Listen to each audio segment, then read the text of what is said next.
Assalamualaikum warahmatullahi wabarakatuh. Perkenalkan, nama saya Nikita Wiratna Asa Dewi atau yang biasa dipanggil Niki. Saya merupakan mahasiswa baru di jurusan D3 Bahasa Inggris, Fakultas Ilmu Budaya. Nah, sejak kecil saya sudah mendapatkan pembelajaran mengenai Pancasila dan nilai-nilainya serta cara-cara bagaimana kita mengimplementasikan nilai-nilai yang terkandung dalam Pancasila di kehidupan sehari-hari. Maka dari itu, saya ingin menjadi mahasiswa yang bisa mengimplementasikan nilai-nilai yang terkandung dalam Pancasila di kehidupan sehari-hari saya, baik di kehidupan di kampus, di kehidupan berkeluarga, kehidupan berorganisasi, maupun di kehidupan lingkungan sosial. Salah satu nilai yang saya implementasikan dalam kehidupan saya adalah dari sila ketiga yang berbunyi Persatuan Indonesia. Nah, sila ini mengajarkan kita tentang nilai-nilai persatuan, menghargai keberagaman, dan juga menjaga kerukunan antar sesama. Dalam kehidupan saya di kampus, saya menghargai perbedaan latar belakang teman-teman saya di kampus, baik dari perbedaan suku, adat istiadat, daerah, agama, maupun bahasa. Karena saya juga merupakan salah satu orang yang menggunakan bahasa selain bahasa lokal di Purwokerto, yaitu ngapak. Nah, dalam kehidupan di kampus juga, terutama dalam kegiatan organisasi, tentunya kita harus mengedepankan atau mengutamakan kerjasama daripada konflik antar sesama.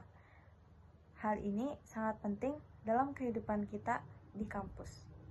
Nah, walaupun saya baru semester 1, saya juga sudah memiliki pengalaman dalam hal berpartisipasi dalam kegiatan yang mempererat keberagaman atau kebersamaan, seperti acara di himpunan maupun kegiatan UKM, kemudian juga mengikuti kepanitiaan baik dalam skala prodi, fakultas, maupun dalam skala universitas.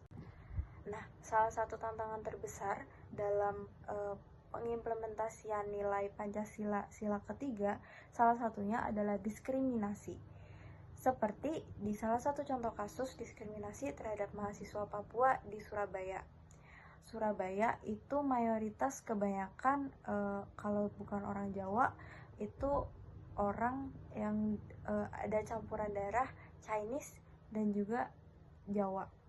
Nah, seharusnya insiden ini bisa kita cegah bersama-sama apabila kita semua mengimplementasikan nilai ketiga Pancasila, yaitu menjaga kebersamaan dan menghargai keberagaman.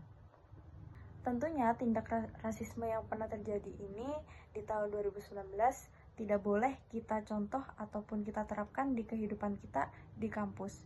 Hal ini juga menjadi pembelajaran bagi saya untuk bisa menghargai perbedaan antar sesama. Nah, tindak rasisme ini juga sangat tidak dibenarkan karena melanggar hak asasi manusia yang juga terkandung dalam sila kedua Pancasila yang berbunyi kemanusiaan yang adil dan beradab, bahwa setiap individu memiliki martabat dan hak yang sama yang harus kita hormati. Sepatutnya kita sebagai individu ataupun warga negara Indonesia yang baik, kita tidak memperbolehkan adanya tindakan yang tidak manusiawi, diskriminasi, kekerasan, atau bahkan penindasan. Kita juga harus mengingat betul bahwa setiap orang berhak mendapat perlakuan yang adil dan beradab. Untuk mencegah tindakan-tindakan tersebut untuk terjadi lagi untuk kesekian kalinya, kita harus menyadari bahwa edukasi dan penyadaran itu penting bagi setiap individu, dan juga peran aktif dari pemerintah untuk bisa menegakkan hukum dan peraturan yang ada agar tindakan-tindakan tersebut terutama bagi pelaku tindakan tersebut bisa mendapatkan konsekuensi agar tidak mengulangi tindakannya tersebut di kemudian hari. Kemudian penting bagi kita juga untuk membangun lingkungan yang inklusif, menciptakan ruang aman bagi kita semua. Selain hal-hal tersebut, peran kampus ataupun organisasi di dalam kampus itu juga sangat berperan penting dalam menanggulangi ataupun mencegah hal-hal seperti tindakan diskriminasi, rasisme itu untuk terjadi. Harusnya di dalam setiap ruang lingkup kampus dan atau organisasi itu perlu membuat kebijakan anti diskriminasi yang bisa dipantau secara rutin. Selain itu, hal tersebut juga bisa dihindari apabila ada kesadaran dalam diri kita untuk bisa menguatkan rasa empati kita dan juga untuk memahami posisi orang lain apabila terkena dampak dari diskriminasi. Nah, apabila teman-teman semua mengetahui ataupun melihat secara langsung tindakan diskriminasi tersebut, kita juga harus berani melaporkan dan juga bersikap tegas, menindak tegas untuk para pelaku yang melakukan diskriminasi tersebut. Kita harus melindungi korban dan meyakinkan bahwa si pelaku itu tadi tidak kembali mengulangi perbuatannya tersebut dengan korban yang berbeda dan di waktu yang berbeda.